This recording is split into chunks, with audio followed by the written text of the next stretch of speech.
लड़की हुई है एक प्रेरक कहानी। 2 दिन तो हुए थे माँ को घर आए हुए और सुबह सुबह ही माँ अपना सामान पैक करके वापस जाने की तैयारी कर रही थी। ऐसे ही तो ना आई थी माँ बेटे के घर। आने का कारण भी खास था। बहू की डिलीवरी हुई थी और दादी बनने का नसीब मिला था माँ को।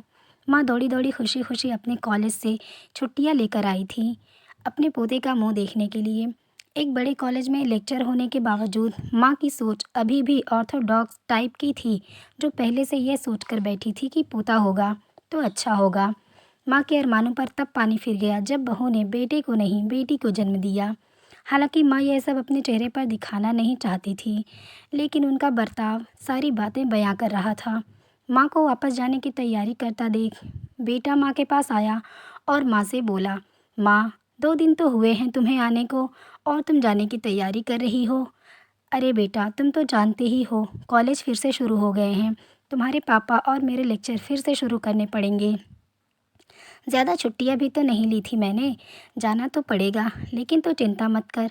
थोड़े दिन बाद मैं और तुम्हारे पापा दोनों ही वापस आएंगे। अगले दिन सुबह सुबह माँ नहा धोकर जाने के लिए तैयार थी। बेटा किचन से चाय बनाकर माँ को देता है। माँ बेटे को बहू और पोती के बारे में पूछती है। बेटा कहता है दोनों सो रहे हैं। माँ बेटे से कहती है, खुशी की बात है बेटा, तेरे यहाँ लक्ष्मी ने जन्म लिया है। लेकिन मेरी मानो तो अब तुम और बहू मिलकर एक और बच्चा प्लान कर लो ताकि तेरी फैमिली पूरी हो जाए। हो सकता है मेरी बातें तुम्हें पुराने ज़माने की लगे, लेकिन थोड़ा प्रैक्टिकल होकर सोचो। बेटा अच्छे से जानता था कि माँ जो कह रही थी और जो कहना चाहती थी वह बातें दोनों ही बहुत अलग थीं। बेटे ने अपने जेब से अपना मोबाइल फ़ोन निकाला और उसमें कई मैसेजेस माँ को दिखाए और बोला, देखो माँ, तुम्हारी बात तुमसे पहले यह दर्जनों लोग मुझसे मैसेज में कह चुके हैं। हर कोई डायरेक्टली या इनडायरेक्टली मुझे यही कहने की कोशिश कर रहा है कि बेटा होता तो अच्छा होता, या फिर आगे बेटे के लिए ट्राई करो। माँ, तुम चाहे मुझे जो भी समझाने की कोशिश करो, लेकिन मैं यही कहूँगा कि तुम और पापा दोनों ही अभी पुरानी सोच को पकड़े हुए हो। और ऐसा मुझे इसलिए कहना पड़ रहा है क्योंकि अगर मेरा बेटा हुआ होता तो आप इतनी जल्दी जाने की तैयारी ना कर रही होती और उसे अपने हाथों में लेकर यहाँ से वहाँ खिला रही होती, और पापा भी यहाँ पर होते।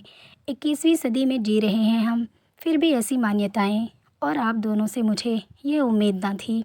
आप हज़ारों बच्चों को लेक्चर देते हो और ख़ुद इस तरह के विचार रखते हो।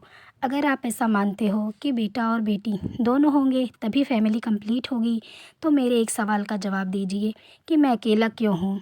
मुझे कोई बहन क्यों नहीं है? माँ के पास बेटे के सवालों का कोई जवाब नहीं था। अपनी नज़रें झुकाए वहाँ से चली गई। बेटा अपनी माँ से बहुत प्यार करता था। वह बिल्कुल उनका अपमान नहीं करना चाहता था, लेकिन गलत विचारों का समर्थन करना भी उसे ठीक नहीं लगा। यह सारी बातें बहू ने भी सुन ली थी। बेटे ने उसके पास जाकर उसका उतरा हुआ चेहरा देखकर उसे समझाते हुए कहा, देखो चारू, तुम्हें माँ की बातों से या किसी और की बातों से परेशान होने की ज़रूरत नहीं।